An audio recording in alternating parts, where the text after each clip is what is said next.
Superstar approaching, superstar approaching. Please, please, please.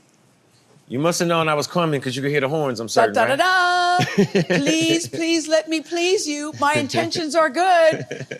Stone Cold Freak with a K. Okay. The new music. Oh, You like I need a room within a room. Please, please, please let me please you. My intentions are good. Yeah. My intentions are good. That's a good one, right? It's a real good. Okay, that's what we got going on. Usher, ladies and gentlemen, our Super Bowl halftime. So here we are. 48 hours away from the Super Bowl. I would not be sleeping. I would not be eating. So take us to that morning of, what are you thinking? What are you eating? What are you doing? The morning of? Yes. You know what? I've really pride myself on being in the moment. Yeah. You know, you can spend an entire life, career, right? Trying to anticipate what's going to happen tomorrow, thinking about what happened yesterday. I'm really just as present as I possibly can be. I have a, daily regimen, but I think that day would be a little bit different. In solitude, I guess I'll be in solitude. I'll be calm, and I think although I'll have breakfast with my kids, it'll be kind of like a very calm day before the storm. Because I sit here, I'm not even going to be on the stage, and I'm nervous. Yeah, I'm nervous, and it's not a nervous of can he do it, because I know you can do it. Mm-hmm. But it's just you just wanted to knock it out of the park, which I also know you can do. Yeah. Are you feeling any of that or no? No. You know what? Sure, I know this is true, because I said to somebody, I'll bet he's really not even nervous about this, because this is something he's wanted his whole life. Yeah. He knows that he's ready, and he knows that he can do it. Well, greater than that, I know that I have an incredible team that has really put together an amazing display of 30 years. The hardest part really was like curating the music. Yeah. So working with my creative director, Coco Jones, and the Avila brothers, and also to Little John, who was my musical director. Yeah. Yeah. It was a lot to try and squeeze in 30 years in 12 minutes, How are you going to squeeze 30 years in 12 minutes? It's a question everybody's been asking since Jay-Z first said Usher is the guy. Yeah. How are you going to do that? He left it to me to, make certain that I didn't miss the culture. That's the one thing that he said, we're doing this for the culture. And, while you have completely spanned the entire world with all of the genres of music, and for 30 years, those songs that mean something to us, that we know, your hit records, I want you to play the ones that we love, that we know you for. Give them the moments that they, look forward to seeing, because you've, either danced them, or you've either, culturally had something in this time. Like, go for the culture. I'm like, all right, I got you. That's interesting. That's an interesting direction, because I think for those of us who are all playing the parlor game of what's going to be in, what's going to be out, that gives us some indication about what you're thinking about. True. The greatest preparation for it was my Vegas residency. It gave me the greatest reference. And by the way, what he was asking for is what I do already. But in Vegas, every night, having those moments, because I wasn't just playing a new hit record. I was playing my classics. Yeah. I was playing those songs and doing things with the songs that either you hadn't seen in years, or maybe have just seen for the first time. But, the dance would be there. There's an elegance, an idea between past, present, and future, knowing that as we're moving forward, these ideas of how I'm choosing to use my old records don't just take you back there. Yeah.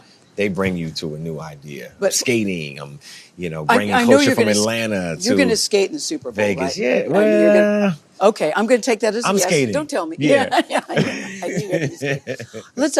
Will your shirt remain on at all times, Mr. Raymond? Speaking to the microphone. Is this a personal request? Yes, it is, sir. Would you prefer that I take my shirt off? At some point, yes, sir. Okay, cool, gotcha. I think I know a guy who knows a guy. You know what I mean? And I'm not objectifying you. I just have very good taste.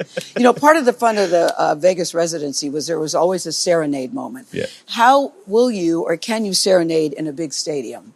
You have to take the moment. Do you want to practice on me a serenade, or just throwing it out there? I'm here to help you. I need a space to get off. Something that's on my mind. What would you do? How you feeling right now?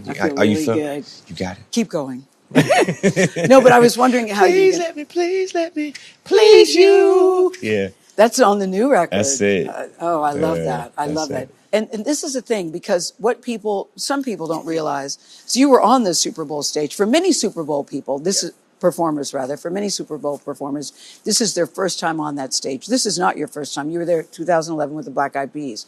So when you were there, was there a part of you to yourself saying, I want to do this one day?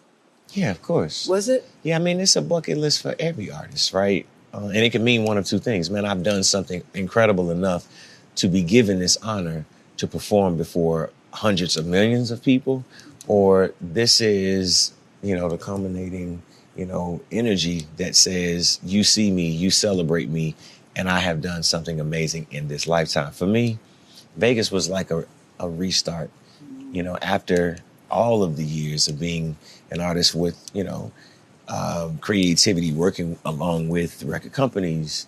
This was a new idea. As an independent artist, I'll be the first independent artist to ever play the Super Bowl stage. Really? You know what The hope first? that gives? Yes. You know what hope that gives artists? I'm an independent artist now, not, I'm playing catalog records, Yes, but for the yes. most part, the work that I did here in Las Vegas, it led to this. So that means you too can believe in yourself. If you got records, or you either have an idea, believe in it, push, you'll get where you want to go. Some people want to win a Grammy, you might not. Some people want to win an Oscar, you might not. But you got love and you got passion in your heart, you'll eventually get to a goal. I've won tons of Grammys. Never walked on one stage at the Grammys and said thank you to the world. I've never literally walked on stage and said thank you guys for recognizing what I do. But I can say I actually played the Super Bowl. Yeah. I haven't won an Oscar yet. Maybe Yeah. one day I will. Yeah. Tony, But maybe. what do you mean you've never walked on the stage and said thank you? with The Grammys? categories that I've been in have never been televised. Seriously? Yes. I didn't realize that. Yeah. So you've never, wow, let's take that in for just a second. Yeah. All the Grammys you've won, you've never been on a Grammy stage where you could publicly say to everyone, thank you. That's correct. That's mind-boggling to me, Usher. I did not realize that. Me too. Yeah. Yeah, but don't you think you sort of made it? Now it's like Super Bowl, drop the microphone. Yeah. Yeah. You did something good. You did something right. It'll be a celebration. It'll be a celebration of those records that have meant something to my fans, those records that have meant something to my life. As you know, it's a bit of a testimony every time I make an album. I'm talking about where I've gone, what I've experienced, and, things that I think emotionally tie us all together. But as you sit here today, because you're still so young, you're not even 50, you look at the legacy of your work.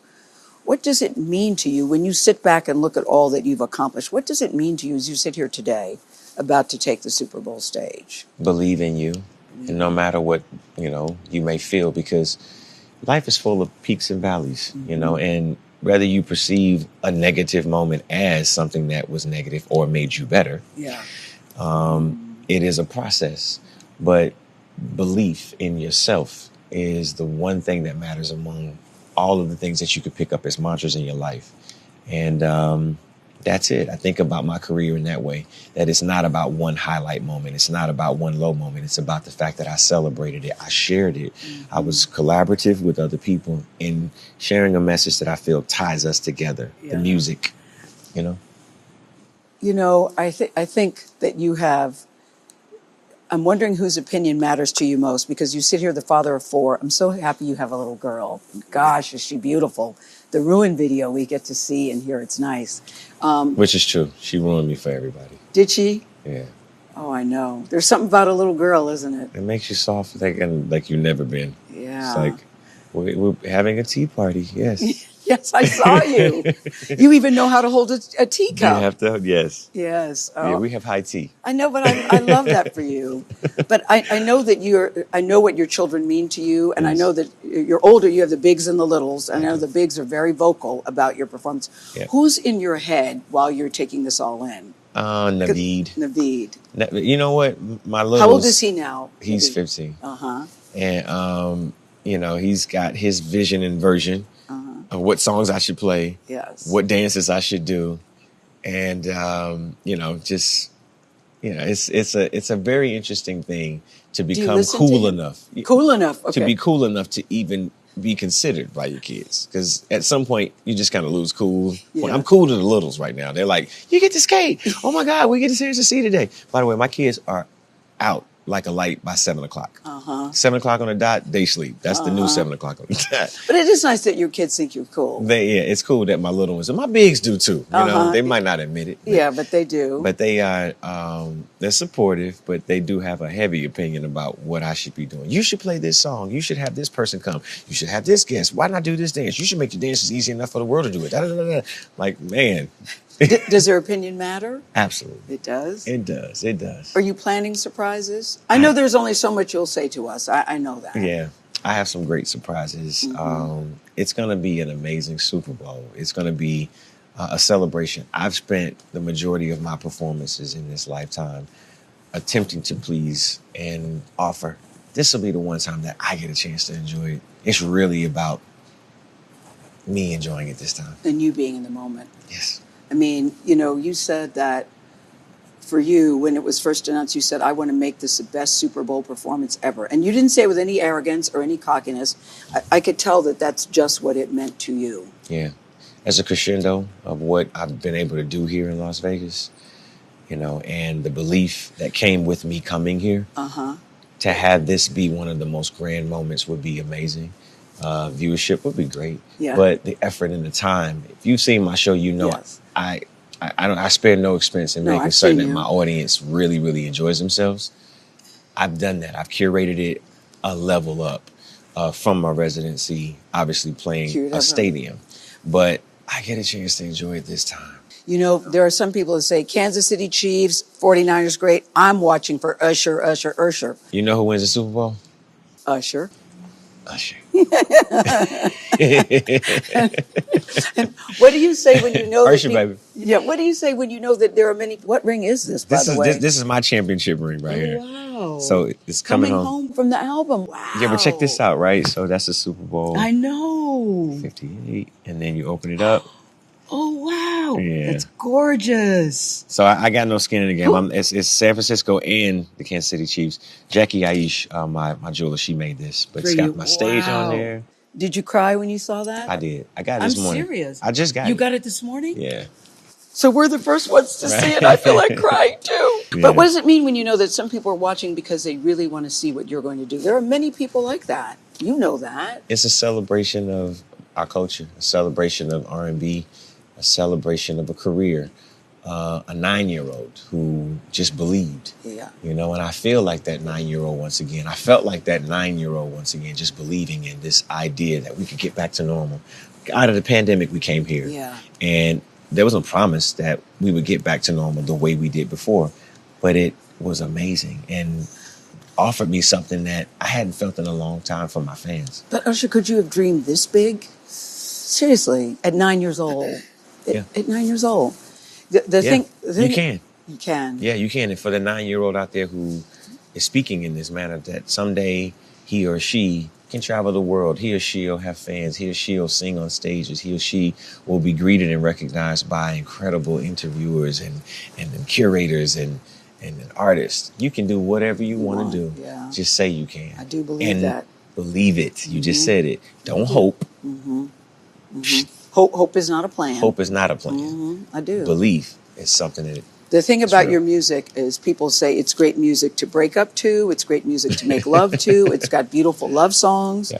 So I'm sitting here talking to Usher, and I want to know for Usher, what's your favorite Usher breakup song? What's your favorite Usher makeup song, sexy song? What's your favorite Usher I love you song? So let's do breakup song first. Wow. Breakup song? Big Sean. But it's a little explicit. I don't with you. Yeah. But no, I want you to pick up. Yeah, I like that actually. I'm not talking about him. I'm talking about for you. Okay. Usher's favorite breakup song. My favorite breakup song that you do is. My favorite breakup song was Let It Burn. Let It Burn. Oh, Yeah. I was going to say Confessions because I love Well, that Confessions. wasn't a breakup song. Well, they gonna be breaking up Well, when your side chick got one on the way. when the side chick got one on the way, I mean, at least you confessing and she understands. She has to make a decision, right? Well, we know what her decision gonna be. Just like I like in the new album where you said, "I'm in love with the girl on the side. We both know that it's wrong, but it feels so right." I mean, even the lyrics to that. Okay. Yes, I'm a professional and I love you. Okay, that's your favorite breakup song. Your favorite sexy song. Sexy time song. Favorite sexy Like, time? we're going to have a great time tonight. I mean, great. Oh, It's going to be good. I am the party. I am the party. Yeah. Yeah. That's new coming out. I Am the Party is the ultimate record. Okay, and if you had to pick from your old catalog, what would it be? But I Am the Party is good. But if you had to pick from the old one. 2 dozen roses. Man. Do It To Me. Okay, good. Yeah. Trading Places, Do It To Me. Okay, that's good. Those are good ones. And your favorite Usher, I Really Love You song. You are my everything to me. You Are My Everything. I just love you so much. Your favorite when you love someone. It's a song called I Love You. That's on my new album. But, there's seductive songs and playful songs like Twerk It Out. I Love You. That's where it's about us not going out and just having a good time and doing the things that we want to do. Yeah. Matrimony. Okay. If there's a question of my love, you got it. That's good. It don't belong to anyone but you. That's good. If there's a question of my heart, you got it. That's good. Baby, don't worry because I got plans. This seems to be a good time to be Usher because Super Bowl, new music, going on tour. I'm an artist that you can get married to. I'm an artist that you write. You can break up. There's a song for every experience that I've had. Yeah. You're welcome. Yeah, you're pretty good. That was pretty crafty. But this seems to be a good time for you, really. Yeah. On to let's start with Super Bowl, on tour, and new music. Well, new music as of the 9th. Yes. Super Bowl. Today, After 100 sold out shows here in Las Vegas, just launching the tour Past, Present, Future. Looking forward to that one.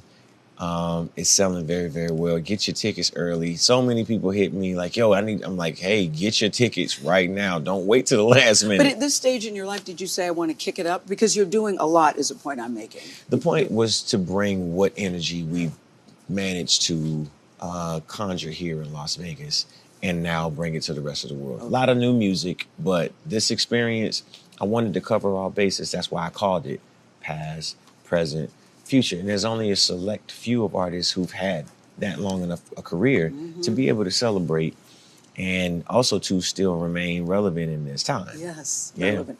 Mission accomplished, Mr. Raymond. Boom, there you go. Bravo. Can we just walk over to the window? Okay. This is so cool. I think this is spectacular. You got to put it on a big finger. Put it on your middle finger. Here, could you put it on me? Yes. Can somebody take my picture?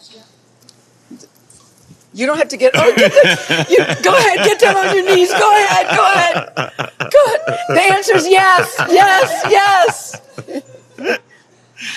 That's so cool, it's right? gorgeous, though. Yeah. Wow. I would cry Everybody has too. their championship rings. This was something that we wanted to do. That was no. When you did that to the camera, I just actually thought it was jewelry. Then I thought, is that the Super Bowl logo? Yeah. God, your jeweler did this? Yes. Wow, she's wonderful. She is. You push the U and it comes open. So cool, right? It's beyond. Oh man. Yeah. She's good too. Yeah.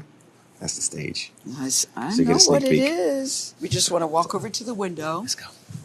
Damn, I'm so psyched for you. I can't even tell you. But here we stand. Look at this. Yes. I know. Let's just take Stadium. a moment. Yes. I think that we have to savor the moments. Maybe this 45th, headed to 46th year, has helped me understand savoring more. Because I'm always working, I'm always focused, I'm always planning on the next thing.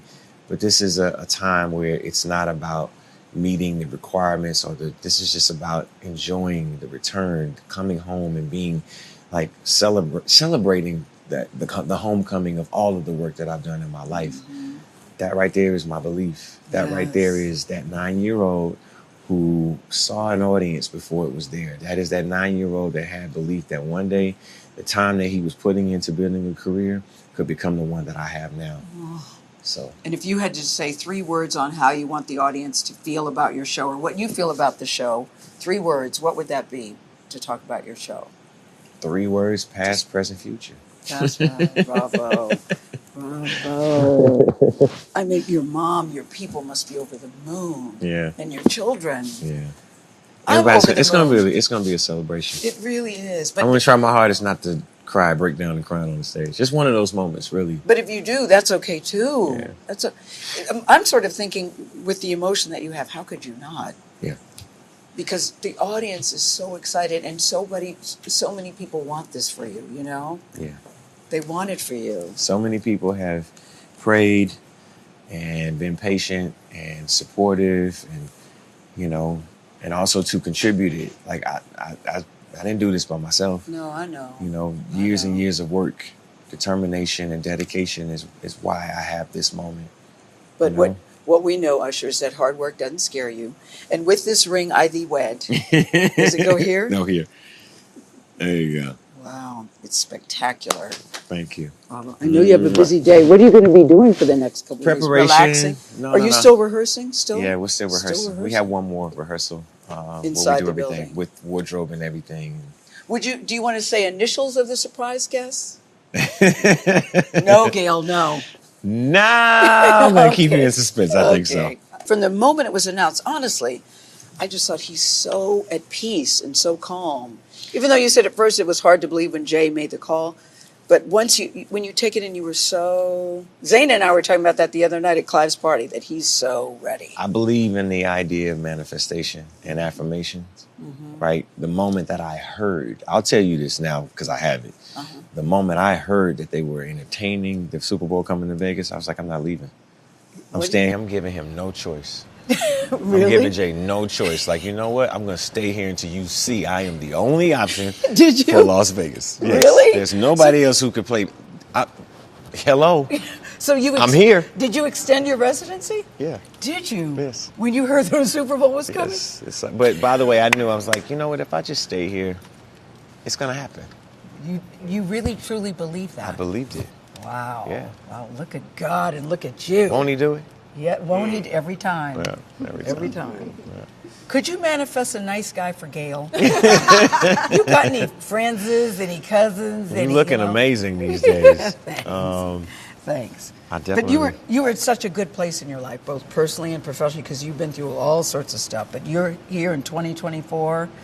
I'm happier than I could ever be, having an amazing partner that has supported me through all of this. My family being happy and being connected, and I'm at a place where I'm at peace. I'm happy. What is that again? It's a Chinese gourd flute, like a Chinese Halusi flute. Where did you find it? On Etsy. You go shopping for flutes? Yeah. Sometimes like the algorithm will send you ads for like flutes. And sometimes they're actually dope. So yeah, it's like I actually love it now. Like I want to know more about it. Yeah. How many wind instruments do you have now? I haven't counted, but I'd say maybe 30. Each gives you a different sound, a different feeling? Yes. Each one has its own. I mean, even if it's the same flute made by the same maker in the same key. Yeah.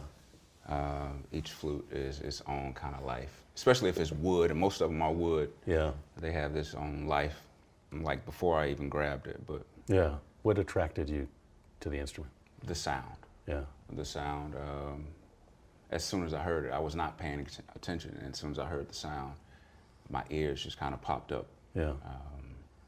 And I was like, what is this? And I just had to know. What did you like in the sound? It was a humanness. There was an immediacy of getting sound. It was portable. Yeah. You've talked a lot over the years about the importance of community in being creative. I get the sense that you've in effect found a new community. Yes, for sure. Like when I moved to Venice, I ended up meeting Carlos Nino at an Erewhon, which is so funny to me. Which is like basically what, like a supermarket? Yeah, it's a really cool supermarket, but it's such a Venice kind of thing and a California kind of thing. Yeah. And we're sitting there, and it was actually me, Mike D from Beastie Boys, because he was in the checkout. I saw him, said hey to Mike D. Carlos comes up, so it's three of us, standing there, and Carlos is like, hey man, I've heard you've been in town, and people were telling me you're around playing flute. I knew we would meet, at some point, and we met that day, and he invited me to an event he was throwing that night, and it was like an Alice Coltrane tribute event. And I just came with my flute. I always carry my flute anyway. He invited me to play. I was so nervous and scared. I didn't get on stage because I don't be wanting to mess people up. And I know my flutes are not tuned to 440, so I was like, I don't want to get in there, it's like, what is this dude doing? So you didn't play?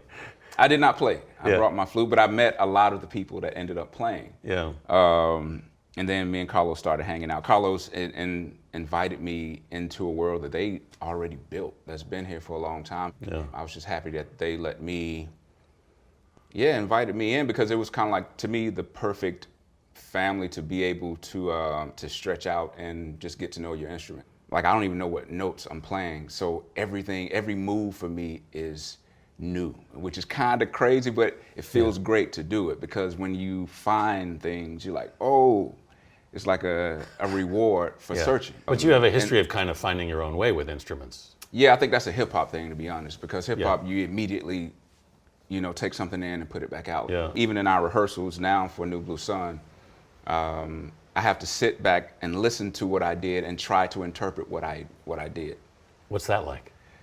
It's kind of weird, because you're like, what did I do that? Like, because for me, it's really physical. So Yes. I'm actually trying to wheel things out. So for me You're willing something out. yeah. What are you willing out? I don't know. I have no idea, but I'm just trying to find something that supports what we're doing. Yeah. So Is it a feeling? Is it a thought? Or is it just totally a feeling. It's It is. totally a feeling. So when I'm playing and I play one note, I get a feeling off of that note, and I'm responding to the next note from that note. It's really a journey for me. So I'm like, I physically have fun doing it, and that's what we're doing. Is like the actual act of doing it is the art. You know what I mean? Yeah. So you're responding effectively. It's almost like a conversation with yourself. For sure. And everybody else. Yeah. Yeah. Wow. Why do you think you ended up in this place? I don't know, but I'm here for it though. Like I'm happy to be here. I'm happy that people are responding. I'm happy that people are listening to it, and that was really my only goal. Right. So my only goal was, like I told my manager, my label, I just want people to hear it. Like I knew it wasn't bangers. I knew it wasn't like, but I knew, I hope somebody sample. I hope somebody rap on it. Yeah. You know, I hope somebody it take ain't gonna my be you. voices. I mean, like my thing is, I hope to inspire people by what I'm doing. Like, I like that it makes people want to go do something, even if it makes you angry and want to go rap. You know what I mean? Like, rap, flip it, rap on it. I mean, I think it's pretty clear for me, in going back and looking at what you've said over the last 10 or 15 years, this actually makes a lot of sense. At the same time, I think a lot of people are surprised. Yeah, I would be surprised too. Like the feedback has been, it's been funny. It's been like hilarious. Like people, and the one thing that I don't like that people are angry about something, as if it was like I was trying to do a switcheroo. That's why we made it a point to let people know what it was. Like, I'm telling people, even on the artwork, it says no bars. So I'm letting you know, this is what it is. So I don't like that people are upset a little bit about it. What do you think they're upset about? If I were waiting for a thing for 17 years, a certain thing that I'm looking for, and something else shows up, I would probably be upset too. You've said, I think, that you at one point felt disconnected from rap. Yeah, only because there's so much happening right now, and you don't get the rap calls like, "Hey, jump on this beat," or and you have to be doing something to be a rapper. You got to be rapping. Yeah, I haven't been rapping. Like I don't hang around the studio. I don't sit and try to rap every day. So it's just not even a lifestyle.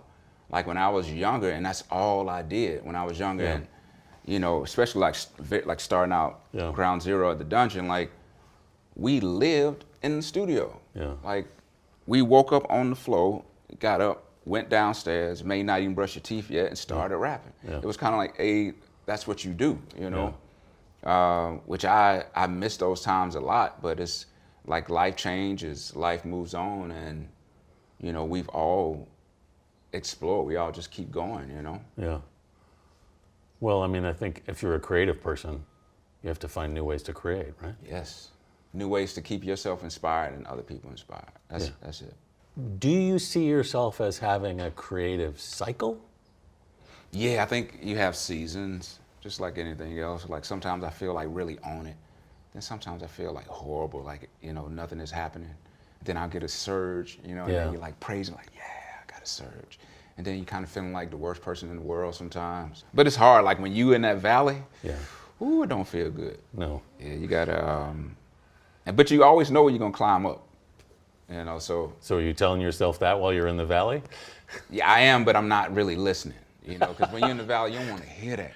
You think of yourself as an artist, not a performer or an entertainer? And these days, I don't even know.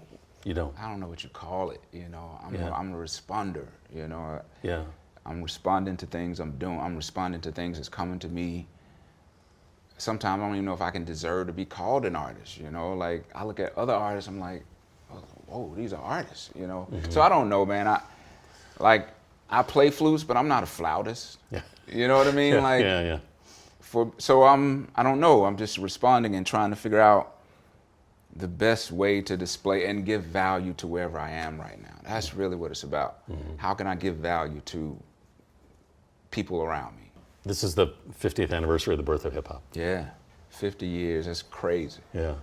Have you been invited to any of these celebrations? Yes. Early on, I think when people were planning the. But you didn't want to go? No, I didn't feel like we could at the time. Like we haven't toured even before this came up. Like we weren't touring or doing shows, so yeah, it wasn't happening. Mm-hmm. You didn't feel the urge or desire to? No, I didn't. Why not? We've done so many shows, and like over the years, we've done it so much. Yeah. In the actual time frame of when we put those songs out, there's a certain, you know, energy or force of that album or that thing we put out. Yeah. And I think as I go on further, I just kind of want to keep moving forward. Yeah. Like I don't necessarily like looking back. That much. Even in a celebratory year, you didn't need it. No. I hope people can rock with it and celebrate with, you know, listening to it or. Yeah. Because I mean, we contributed to it, you know. But I think you have to be really. You have to enjoy what you're doing. Yeah. You just have to enjoy what you're doing. Yeah. And that's not something you think you'd enjoy. Yeah. I think you like getting back into that person that created those songs. I didn't feel like I was ready to go there. Yeah. Is that a different person, do you think? Yeah, I think so. Oh, well, it's a completely different person. Like, I'm 48 now. Like, that person that wrote those songs were, you know, a whole nother dude, you know. And I wouldn't want to be in a place where I'm doing it on just because I'm trying to meet an expectation. Like, I didn't get into Outkast for that, you know. Yeah. We were just kids, like, trying to see how far we could take it. Yeah. That's it. You went a lot further than a lot of people thought. Yeah. When people ask me about like a rap album, man, I would love a rap album. I'm with you. But it's like, I want to be with you when I'm really on it. Yeah. You know what I mean? Why do you think you're not on it? That I have no idea. I write down ideas and lyrics all the time. You do?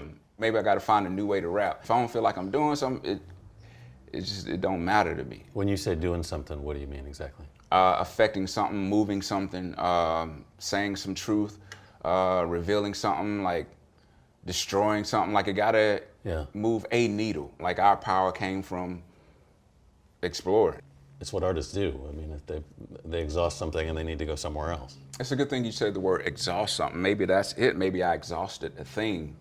And sometimes you have to kind of try something else. You've talked about age a lot, and I mean, in conversations I've seen. Obviously, you're conscious of it, and it's a double-edged sword, I think, in a lot of ways, at least from my experience. How do you feel about it? About age? Yeah, about being where you are. It's beautiful in times because, like, I see, like, even though it's funny, like, my eyesight, like, oh man, it's so weird when I take my glasses off and the world is unfocused to me. Yeah. That is so weird to me. So with that, it's not. These days, that might that be a doesn't good feel thing. good. But at the same time, it's almost like I draw. Yeah. And I noticed, like, because I can't focus the same. Yeah. I'm looser with it. Yeah. And it's cooler in a way because it's not so. So it's like you get some goods and some bads. I think like the older you get, you kind of get this skin or this kind of like a protective layer that is like, you know, things kind of roll off of you better because you have a better understanding of the roller coaster in a way. You have a better understanding of the balance of things, you know. So, like even with the feedback from this album, which has been mainly positive, but I listen to everything. So, do you look at it all and listen to it all? Yeah, sometimes. Because and that's what's surprising to me that I feel energized by it. Like I get a good skin. Like even like the worst of the worst people going in saying horrible stuff, it lets me know where they are too. But it's kind of like I use it. How do you use it?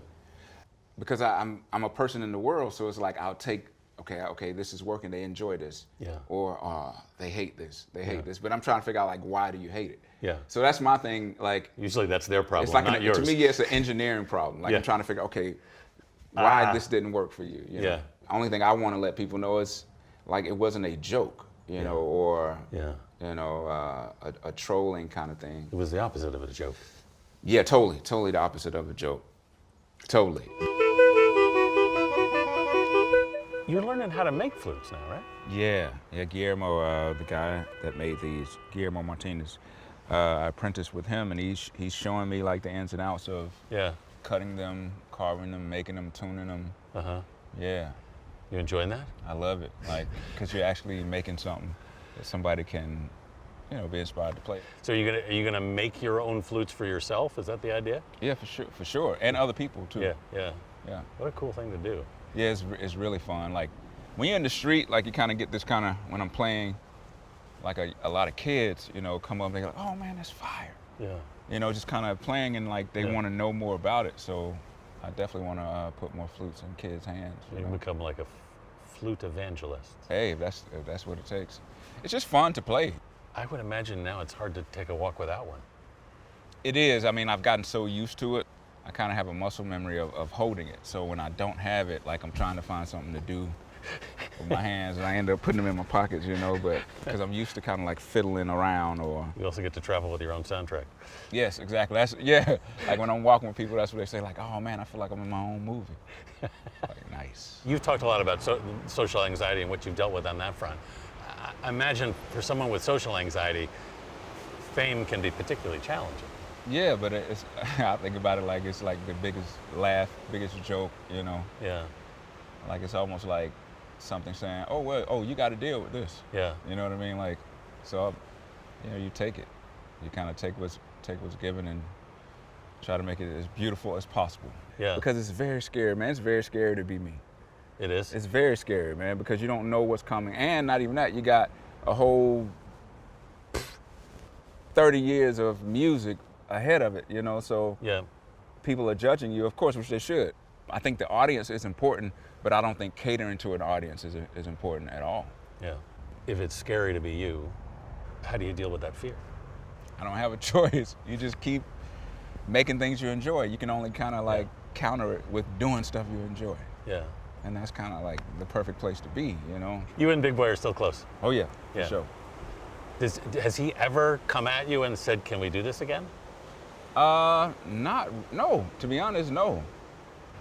But I think because he knows who I am, and knows what gets me going, knows what, you know, inspires me, knows when I'm excited about something, you know what I mean? So I think in that sense, he's never pushed that issue, but I'm sure like, I want another Outkast album. You know what I mean? Like, yeah, like in my mind, like, but see, that's the thing, that's the human side. Like, I wanted an Outkast album a long time ago. Yeah. Yeah, and honestly, for me, like as an individual, it would be gratifying to me to put out a solo, you know, kind of rap situation. But not for nobody else at this point. Like, it's for me because actually I like the challenge of how can I make this part of my life interesting in rhyming words? Yeah. You know what I mean? Like, how can I do that? So, yeah, I mean, it's still a challenge. So I think, hopefully, with will and intent, you know, something will happen. How long has it been since you've been here? We played here right after we were in the Rock and Roll Hall of Fame. Oh, okay. So we asked him, we did a benefit for, it was a house that burned down that was like, that did sort of underground press and all that, so. Does this look pretty much the way it did way back in the late 80s? Pretty much, yeah. Yeah, this wall's been painted over about 10,000 times. Yeah. You know, Yeah. names and There's a painting up there that's been there the entire time. It's like a monster with looks like a tornado in its mouth.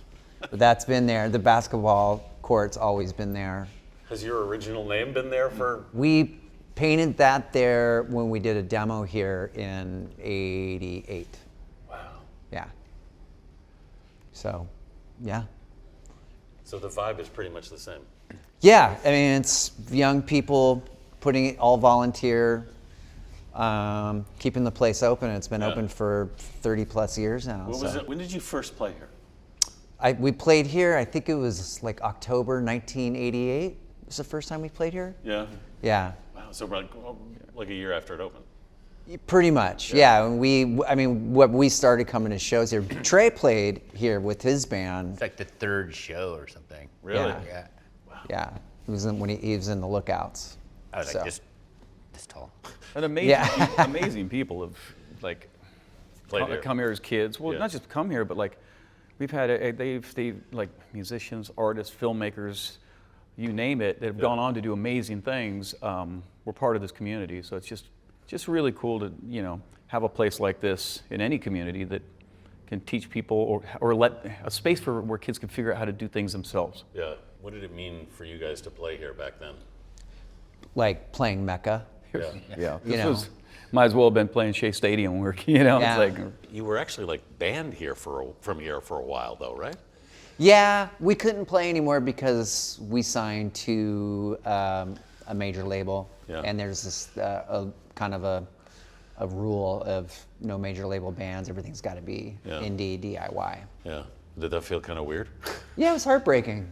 Was it? Yeah, yeah, it was this like kind of lost, like like your home, What would you say you learned here? community, how to do things yourself, the importance of knowing, trusting in the people around you and what is possible. Yeah. Yeah, no racism, no sexism, no homophobia. It's right there on the door. Yeah, it always has been. Yeah. Would this place have been just packed to the gills? I've seen, for Green Day shows, eventually. I mean, sometimes it was always up and Seen down. it all, yeah. Like Yeah. sometimes there's 20 people in the room. Yeah. I mean, I've seen some of the best shows I've ever seen in my life here. Yeah. Operation Ivy, SNFU, and Yeah. Neurosis. Neurosis. A lot of Crim Shrine, all the this was our scene. Yeah. It was like we didn't come from late 1977 stuff, and we didn't come. We didn't. Wasn't CBGBs for us. It wasn't like hardcore in the early 80s. It was Yeah. like this was our scene. These was our bands. Yeah. That we grew up with. Yeah. It was documented locally, but never really out there. And a few years ago, a lot of the people from the scene, along with our help, we were able to make a documentary about it called Turn It Around. And Yeah. it's really tells about our scene and where it starts, where it comes from, and what it meant to the people here. So what did it mean to be part of the community that kind of created the music that came out of here? Yeah, we were learning. We were just kids, learning. So we were taking our cues from people who were already pointing in the right direction. Yeah. And really, that's what Billy's saying. In high school, I wasn't learning anything. We were a lot of people here the kids were here were latchkey kids and stuff, and so we learned community, family, values, but also work. I learned my short game right over there on the basketball court. I'm gonna go in the bathroom. Yeah, it's so funny on the urinal. There's a Green Day tribute band. They're called Not Green Day. So you guys have 2 major anniversaries and a new album, which just in reading it, I was really upset honestly that the Dookie is like 30 years old now. Do you have a more acute sense of time with these anniversaries facing you? I don't know, like playing American Idiot and playing Dookie. It's like it's kind of honoring your past. Yeah.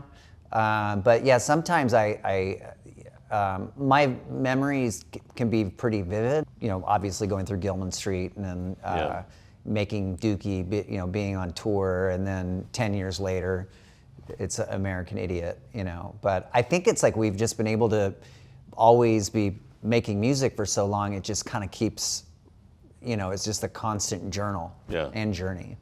In some respects, you've reinvented yourselves, but everything you've done is reflected on what you've done before. It feels like to me. I don't know what it feels like to you. Yeah, that sounds about right. I mean, I think it's an evolution, right? I think Saviors is definitely a product of everything we've learned throughout our entire career. And to have these two massive record anniversaries at the same time is like, it's interesting. It's also, kind of humbling too. It's like, wow, what a great career we've had. It's just nice to be able to stop and look back. Just appreciate the moment, but also the past moments as well. What makes you want to make music at this point in your careers? Or is that ever present? I mean, for me, making music and being in a band, it gives me a sense of purpose. Yeah. For one thing, it's all I've done since I was 5 years old. Yeah. And I mean, I get into other stuff. It's like constantly just sort of the thought of just like, I dream in melody and concepts and lyrics and things like that. And so I just keep on, if there's a muse there, I keep following it down. Yeah. With us, like, making music is more of a natural instinct than, say, bathing. True story. True story. Mike, what about you? I'm just curious. I mean, I think Billy's right. It's purpose. It's also, like writing a great record, you just know that's going to be around forever. And the commonality we all have is that we all know that this is the most important thing we're ever going to do is creatively, we're going to leave something that's going to outlast us. Yeah. That has weight to it, so we try to honor that. And it's always been really important to us to make something. Everybody wants to leave a mark, right? So. Yeah. I think we're natural born thrill seekers. It's like, instead of, jumping out of airplanes, we play in front of 60,000 people. Yeah. That's still a thrill. This is your 14th album, which is like also pretty amazing. What was that? Yeah, it's just crazy to think that we've made 14 albums. I think that's what I mean, where it's like we just keep going, and then all of a sudden someone will point something out, and then every record is an era of your life. Yeah. But a lot of bands get stuck, at a certain point, going like, "What have I got to say? What am I going to say now?" That's natural. It doesn't seem to have happened to you. For me, writing lyrics is always trying to find the things and the insecurities, the vulnerabilities, and the looking at your viewpoints or whatever of the world. It's having the guts to admit to yourself the things that you don't normally admit to yourself, and that's what music is and writing songs is for me. Mm-hmm. What is that process like? The process for me starts in my brain with melody. Yeah. And just, there's not much has changed. It's sitting around playing my guitar and then something clicks. I guess my question is, how do you take the melody and marry it to whatever insecurity you're going to deal with, if that's what you're talking about? Well, sometimes the melodies and the songs, they just sort of give way to the feeling and matching the feeling to what the music is conveying. On the new record, there's a song like Corvette Summer, which is kind of a song about being very, something very simple. I just want to listen to rock and roll, and then there's other things like The American Dream is Killing Me. Yeah. The melody and lyrics just all came out at one time. They did. It's just, and there's no really explaining it. It just does. Mm-hmm. Where do you think it came from? I think that song is just sort of about the stress and anxiety of living in America right now and being an American, and sort of how you're hit every single day with the algorithm of chaos. Yeah. And whatever is happening in our country at the time, politics, the culture. I mean, and I'm thinking about that because there's a song on the album, Father to a Son. Yeah. which has a couple of really great lines in it. Yeah. I forget the one about love and anger. Yeah. I never thought. I never knew a love could be like stronger than anger. Like for me, being a father was on the job training. Like I didn't know everything I did back then was impulsive. Yeah. You know, Isn't it for everybody pretty much, I think? yeah. You know, it's like after Dookie, I was married just 3 months after the record came out, you know, to Adrian, and then found out the day after our marriage, the day we got married, that we were having a kid. And Do you think that's changed you musically in any way? Oh yeah, being a parent makes everything more apparent.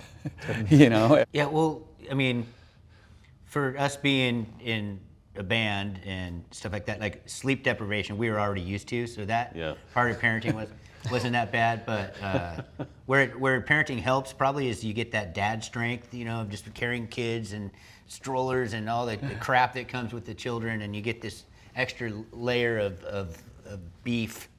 And so now, me personally, I hit harder now. yeah. We went straight Eating from that stuff. putting out Doogie to cleaning up Doogie.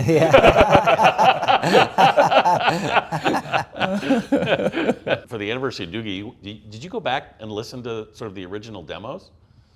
Yeah, I had cassettes that demos that we had made on a 4-track that had been sitting around preserved for 30 years. Yeah. What did you hear when you listened to them? I heard that we knew exactly what we wanted. Yeah. You know, we went to Trey's parents' place where they lived up in the woods up in Mendocino County. Yeah. And I was like, I just brought my 4-track with me, and then we, you know, made these demos, and it was just kind of like we wanted to be prepared, but like when I look back on it now, I was like, wow, we knew what we wanted. Yeah. You know, but it was just in a more of a lo-fi kind of way. Yeah. That's Some of that had evolution to it too. You could see some lyrical changes. Mm-hmm. You know, you could see, oh, that was a different bridge or whatever. But we, you know, as the demos progressed, right before we went in, like Billy said, we wanted to be prepared. That was a big studio, and we didn't want to waste time, you know, or money. Yeah. Before that, like, you know, to record a record, you had like a day. Yeah. So you'd better had rehearsed your material, knew exactly what you wanted to do. So we had rehearsed that, and we came into Fantasy, and then we kind of were, we didn't have to like make things up, so we were kind of like soaking it up, like, oh, what does this do? What does this do? And I feel like we learned a ton on that, you know, with big 2-inch tape and a lot of knobs, a lot of lights. Yeah. So we were kind of like, what's that? What's that? What's that? Bigger room. Mm-hmm. And we didn't have to like really think about like, oh, what's the song structure? We knew how to play the songs. Yeah. At that point, were you thinking the stakes were pretty high? Yeah. We went in with just like to go in and make the best record that we possibly could. Yeah. You know, we took a chance, basically, and we knew that it was going to be a breaking point from like where we were at when we were playing places like Gilman Street. Yeah. And then suddenly going into a different world. You know, like.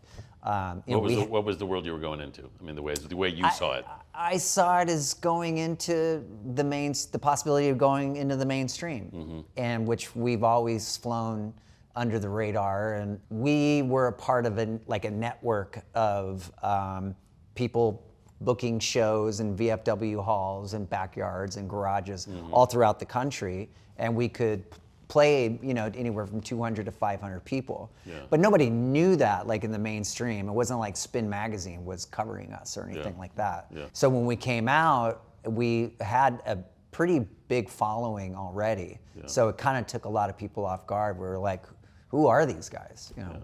Yeah. Were you reaching for something at that point? I mean, we were trying to make a great record, something that sounded like us, but in a bigger sound. Yeah. There was really no looking back. We were kind of outgrowing a lot of the small clubs we were playing in, and you know, I didn't want to go back to work for UPS again. We didn't want to flip burgers.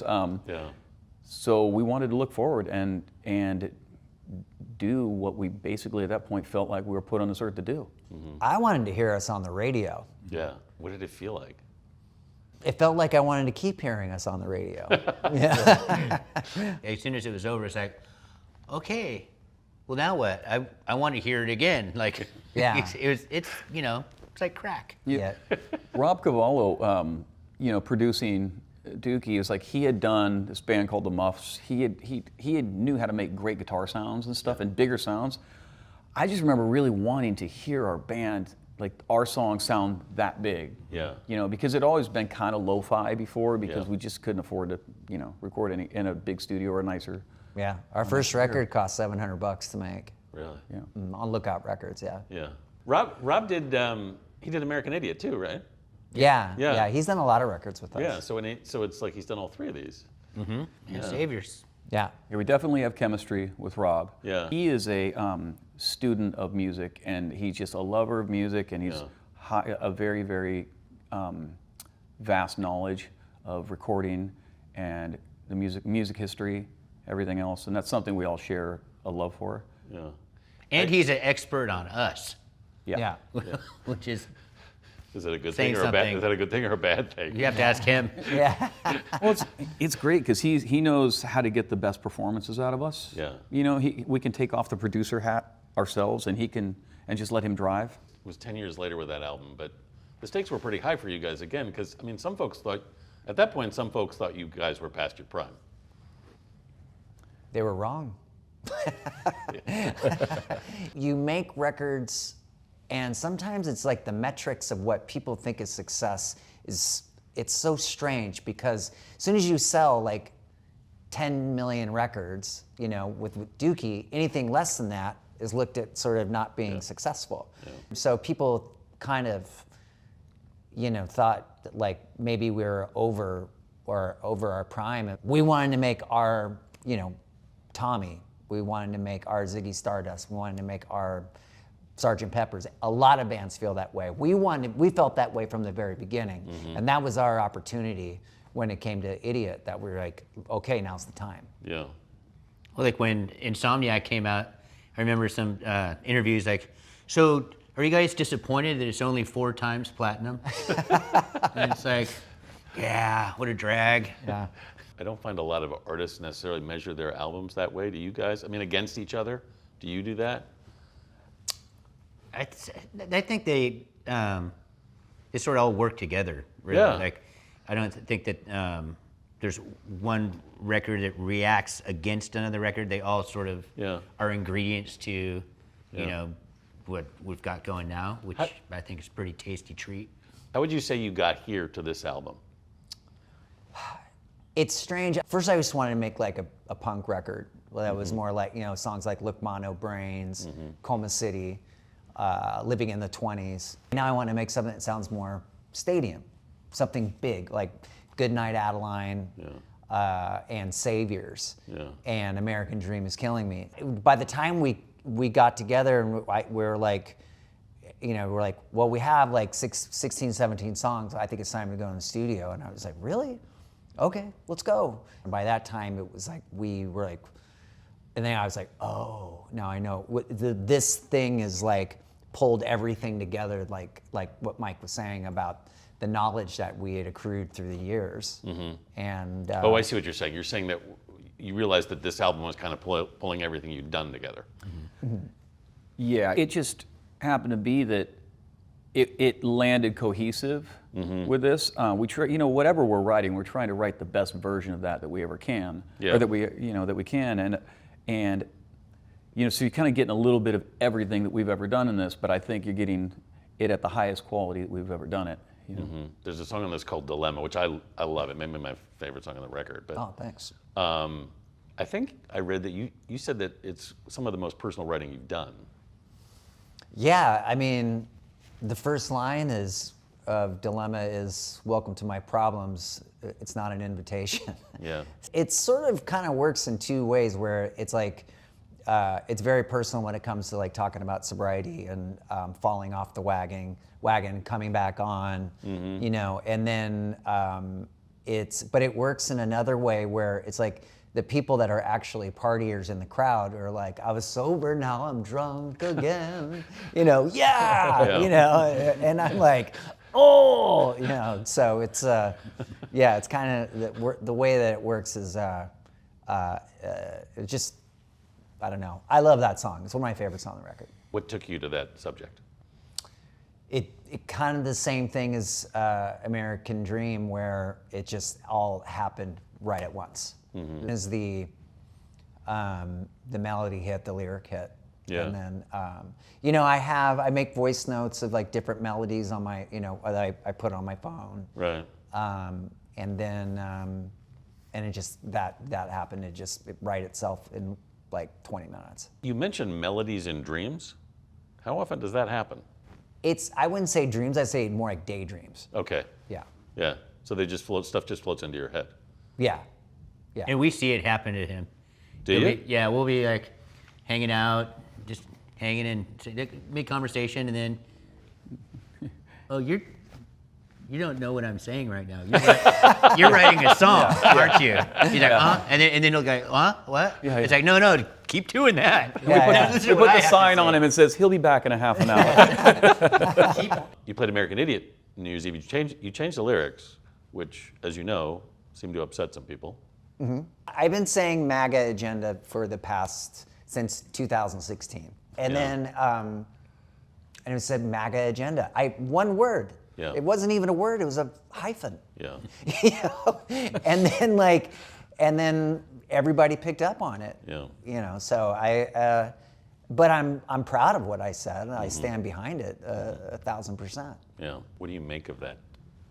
The chaos that comes out of something like that? I think it's very telling of the temperature of the world right now. Yeah. What I'm really proud of is I didn't tweet it, I sang it. Yeah.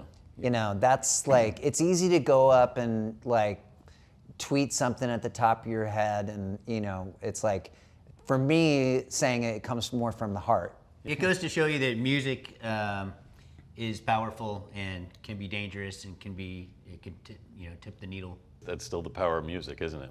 That's kind of refreshing in some ways, I think. Yeah, all of my favorite bands and singers have always been some form they've all been rebels, and they've all been some form of protest music. But love will keep us together. Love will tear us apart. Is it important for you to still be a protest band in some way, do you think? Is that what sort of the punk part of it has always been about? I think we've always wanted to keep our edge. Yeah.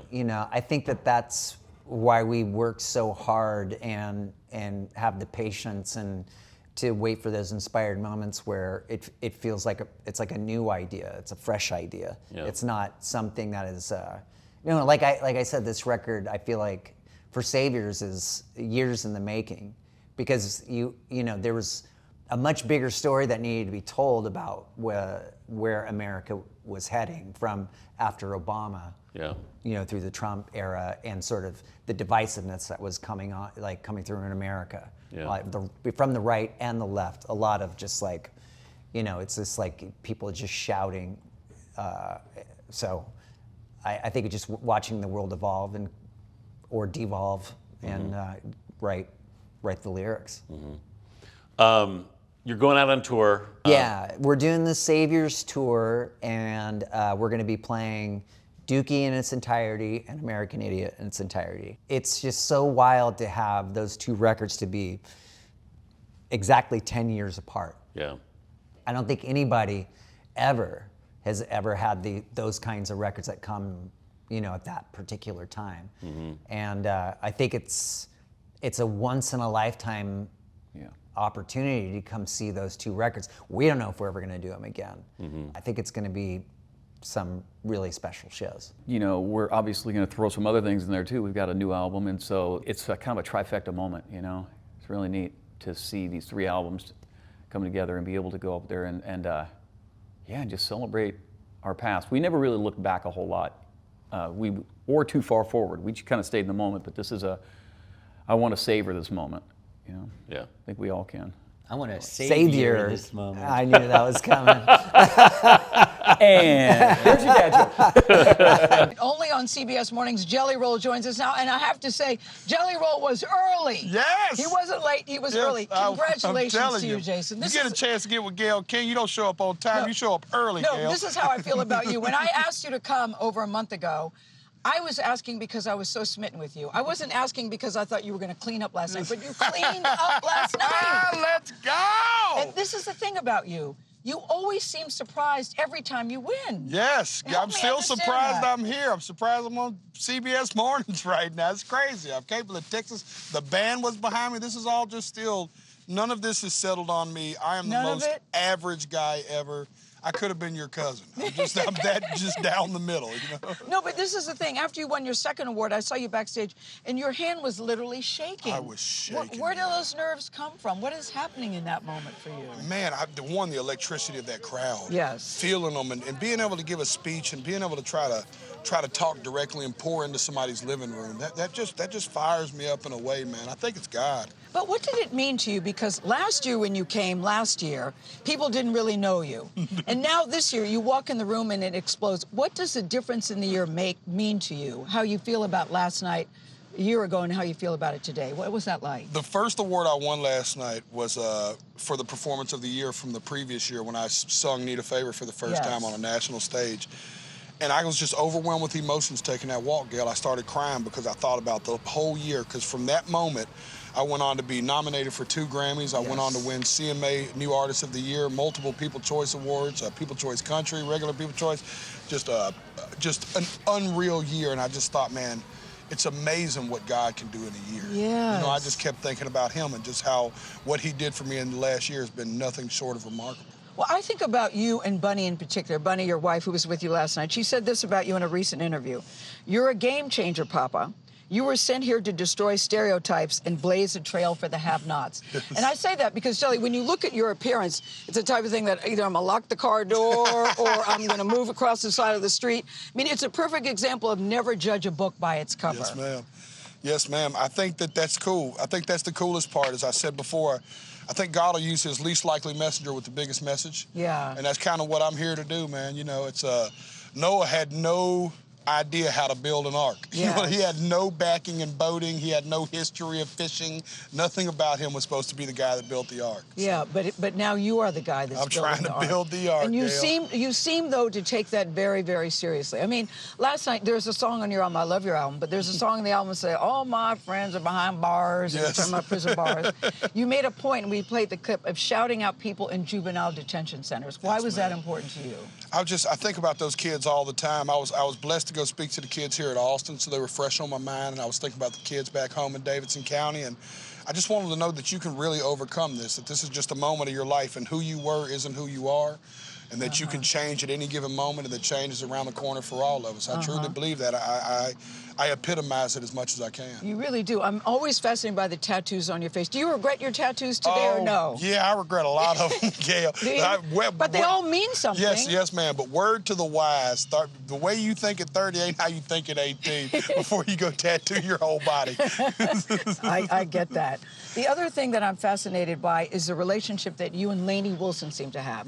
Both of you guys seem to be having a moment. Yes. And it seems to be that the two of you are very much in sync. Am I reading that correctly? Absolutely. She's like a sister. I love everything about Lainey. My wife loves everything about her. I love Duck, her man. You met Duck last night. Yes. They're just salt of the earth people. And the cool thing is, in this business... Can you talk to each other? Yes. In this business, you know this, Gayle. We're all friends. Yeah. Lainey's my friend. I know. Cody Johnson, these are like my friends. These are people that pour into me. Yes. These are people that fill my cup. You know what I mean? And people that I can fill theirs. And I'm just blessed to have her, man. We call each other at every high and every low. Every low. Cool. You need somebody who you can trust and who will tell you the truth. And Lainey seems to be that. She's almost too honest. Too honest. You gotta watch out with Lainey. I got one of those brutally honest. There's a song, Save Me. I saw you at Clive Davis's party. That's where I first heard Save Me. There's a line that goes, "I'm damaged beyond repair. Life has shattered my hopes and my dreams. Somebody save me." People were crying in the room. Was that how you felt? Certainly you must have felt that at some point in your life. That's what I took about it, because you were really singing from here. Yes, ma'am. Yes, ma'am. That was your life. Yeah, it was a cry, man. It was a cry for help. I never thought that song would see the light of day because it was so personal to me at the time. And my wife really encouraged me, like, you got to put this out. This could help so many people that feel like you. And I was like, you think people feel this broken? Yeah. She was like, I promise, just trust me. And I trusted the process. Yeah, you struck a my nerve. whole life, Gayle. Yeah, let's talk about Miss Bunny, because when she met you, you were literally living in your car. Yes, ma'am. Shout out to Bunny, because if I saw you were living in your car, I'd go, okay, really nice to meet you. So nice to meet you. And the car was dirty, Gayle. That's the worst part. It's trash. What did she see in you, Jason? What did she saw something. You know. What did she see? It was funny that she believed in me before I fully believed in myself. She seen something that I couldn't see, you know, and but she made me believe it, and she made me start to see it. And once I could start to see it, I just pedaled to the floor. Pedaled to the floor. Well, she bet early on a long shot and cashed in. Yes, big time. We're happy for you both. And now you're doing your first arena tour. Yes, ma'am. Up top. First one. Yes. I'm doing the Crypto.com Arena, Madison Square Garden. It's crazy. You must have, did you ever dream of that? Being an arena tour or being at the CMTs? Were these dreams you had? Never. You know, my dreams were too small. I'm having new dreams now. I'm dreaming bigger. When I got to the Ryman Auditorium, I was like, this is it. We have arrived. We can't get no bigger, you know? And to go into my first full-blown arena tour is not just, it's happening. JellyRoll615.com. We got tickets available now. Well, could I ask you to please save me a couple of seats, because I'd like to come and bring some friends. Nate Burleson said, please tell Jelly Roll I love him and I want to meet him. So maybe Nate and I could come and Tony could come too. Will you save us some seats? Yes, I got. You know what I told my friend? I said, Gayle King doesn't know she's Gayle King. She's so humble. Jelly Roll doesn't know he's Jelly Roll. Hello, Miss Priscilla, also known as Muni Long. Congratulations, congratulations. Thank you so much. I wonder what it's like, because actually you can really sing. But you're a songwriter. I like to sing, but I know I can't. But I wonder what it would be like to be you, that you're a songwriter and you're writing these songs and people are singing them. You go, but I really want to do this too. Did you have that? Did you have those feelings, or were you very happy being a songwriter? I think there's a narrative that they tell you as a songwriter. If you want to be an artist, you know, you write these songs, you get a #1, you make all this money. Songwriting's where the money's at. I bought into that for a really long time until I realized, like, I did all the things you said, and it's not taking me where I want to go, so I quit. I'm going to focus on me. Yeah, and then you realize they don't even know more than I do. Did you feel really that? Don't. We don't, none of us know. We're all following our gut.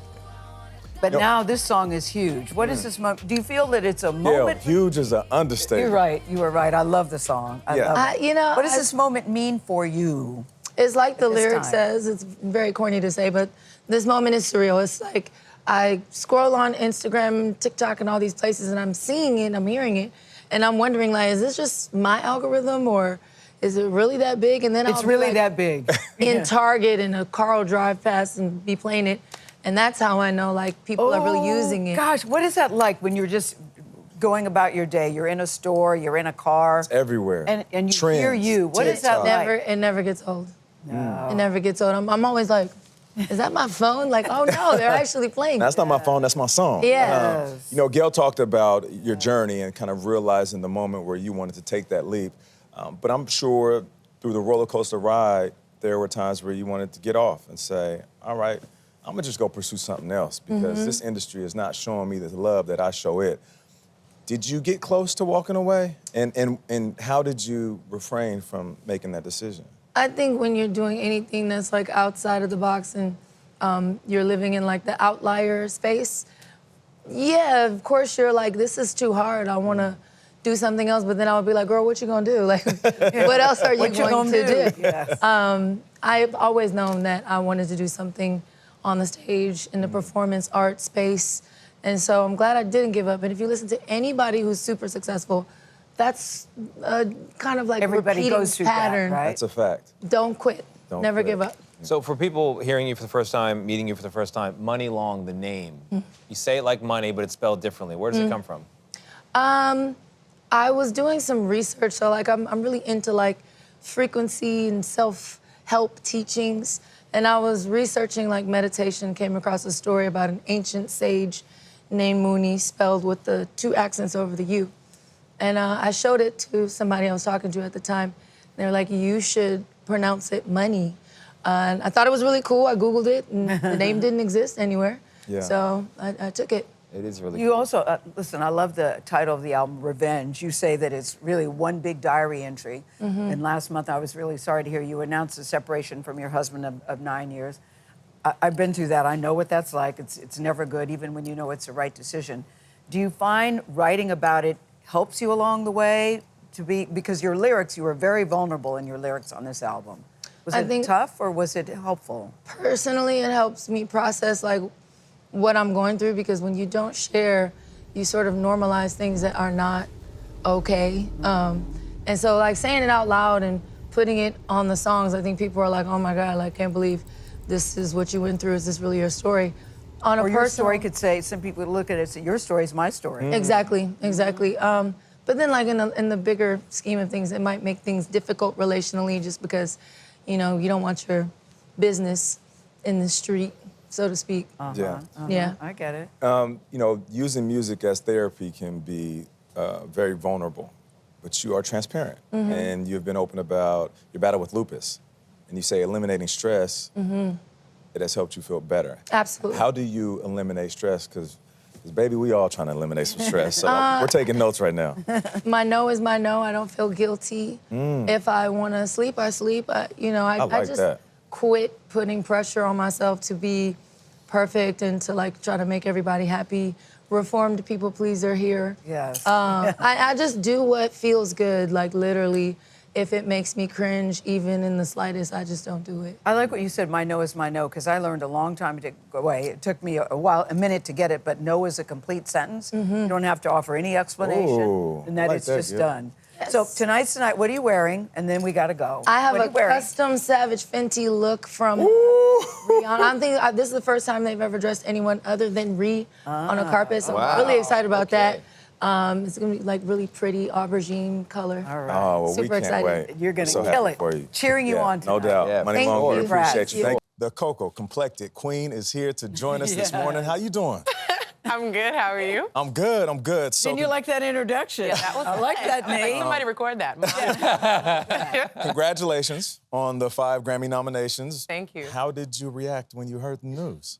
I honestly was on a plane and I was asleep. So I kept feeling this vibration. I was like, wow, the turbulence is crazy. And then I was like, let me wake up just in case something's going on. And then I looked at my phone and you know how you can get messages. It was just hundreds of messages, congratulations, congratulations. So I knew I had gotten nominated, but people kept saying 5, and I was like, 5 what? What does that mean? So when I finally landed, I could call people back. I found out that I was nominated for 5 Grammys. Who'd you call first? My mama, of course. And speaking of mom, she had a special reaction. I believe we have the I video. love this. Let's run that right now. Mama.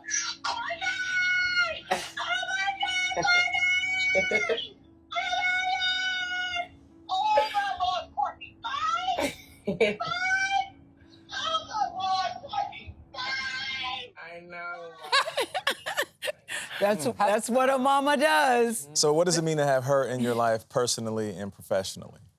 I mean, my mom taught me everything I know, how I carry myself, how I persevere, how I love. I mean, that's all from my mom. She is the goal. She is the epitome of class and power and strength and resilience. I learn everything from her. Yes, I haven't even met your mom, but I'm already in love with her just listening to that. I got a thing on my sheet that said Courtney Jones has arrived, and I said, who is that? And I see your mom saying Courtney. So who came up with the name Coco? Was it your mom? My mom came up with that when I was younger. Why? She wanted there to always be a difference between Coco, the personality, and Courtney. Whenever I'm at home, I'm Courtney. I'm comfortable, I'm normal. I still have chores, I still have to help out, keep it humble, and then as Coco, I can be like larger than life. But you and your mom seemed to know at an early age that you had this. What was your dream growing up? Because you're also an actress on Bel Air. And they have a line in there, you play Hillary Banks, and she says, well, one day I'm going to be famous. Hillary character. What was your dream when you were coming up? What did you want? I saw Disney Channel. I saw these talented kids who were able to sing and act and dance and have it all combined sometimes. And that's what I wanted. I didn't really know how to articulate what that meant and how to get there. I just knew I wanted to be a star. Like who? Oh, you wanted to be a star. A star, yes. I have this one video, home video of me saying, I just want to be as big as Mariah Carey. I didn't know what that really meant, but I knew there's stars and I wanted to be that. You're on your way. Yes. How did you get there? What would your mom have told you that kept you, because it isn't easy becoming a star, having 5. That's not easy. 5 Grammys. No, it's definitely not, and I don't take it for granted. I think what kept me going was my family. All of the times that I felt like maybe it's not gonna work out, I would turn to them, and they'd remind me of how far I've come and how every door that needed to open opened in due time. And can we talk about the album? Because you have a thing on there with Babyface. Yes. Simple, I Love You and Babyface together. Thank you. Me too. Oh, I think it's so fantastic. Thank you. So what do you want now, Coco? What is you dream of being as big? You're certainly on your way. What's next? Yeah, what's next? Well, I have to dream. What excites you now? Yeah. I have to dream bigger because a lot of the goals I met last year, it blew my mind to see all of my real dreams and goals come to fruition. I think this year, I just want to take everything bigger. I want my brand to succeed past music. I don't know what that would look like. I want to perform all over the world. I just had my first sold-out shows in Europe, and I want to go to more places. I want more doors to be opened by music. I want to do a huge film, something that like really sets the tone as me as a talented actress as well as a musician. And overall, I just want to grow and find more peace, find more happiness, find more balance, and mentor the next young girl to do the same.